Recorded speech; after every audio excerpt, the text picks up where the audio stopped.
नाज़रीन, इमरान ख़ान चवे थो त शहबाज़ गिल खे उघाड़ो करे मारियो वियो आहे, जॾहिं त संदसि पंहिंजो ई सूबाई वज़ीर चवे थो त शहबाज़ गिल खे कंहिं बि न मारियो आहे।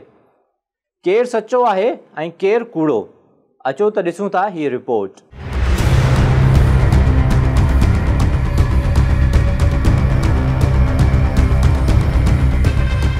अॻूणे वज़ीर आज़म इमरान ख़ान जे इन बयान थरथलो मचाए छॾियो हो त शहबाज़ गिल खे हिरासत दौरान कपड़नि खां आजो करे तशद्दुद जो निशानो बणायो वियो आहे। हिकु टीवी इंटरव्यू दौरान इमरान ख़ान चयो त मूंखे जॾहिं वकील ॿुधायो त शहबाज़ गिल खे उघाड़ो करे कुटियो वियो आहे त मूंखे ॾाढी तकलीफ़ थी। हमारा जब वकील मिलके आया उसने मुझे बताया उससे इन्होंने किया क्या, नंगा करके उसको मारा, इन्होंने नंगा करके जेल के अंदर इन्होंने उसको मारा।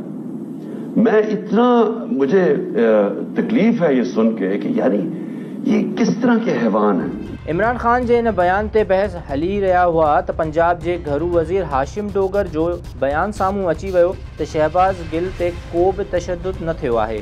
शहबाज़ डोगर मीडिया सां ॻाल्हाईंदे चयो त सवाल ई पैदा नथो थिए त केरु शहबाज़ गिल ते हथ खणे, कंहिंखे इहा जुरत ई न थींदी त शहबाज़ गिल ते तशद्दुद करे।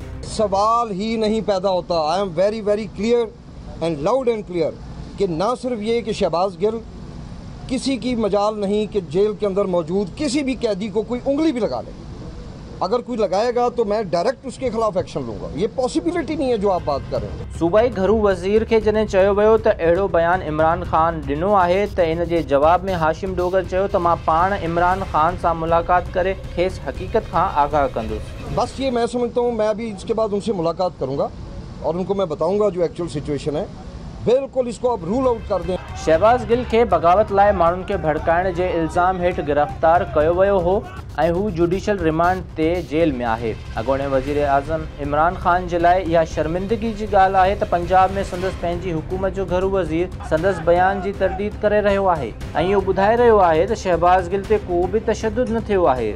सवाल इहो आहे त छा इमरान ख़ान शहबाज़ गिल ते तशद्दुद बाबति कूड़ ॻाल्हाए रहियो आहे या हू हिकमत अमली तहत इदारनि ते दबाव विझण जी कोशिश करे रहियो आहे। ख़ान साहब खे एॾा वॾा ऐं संगीन इल्ज़ाम हणण खां अॻु इन्हनि जी तस्दीक ज़रूरु करणु घुरिजे।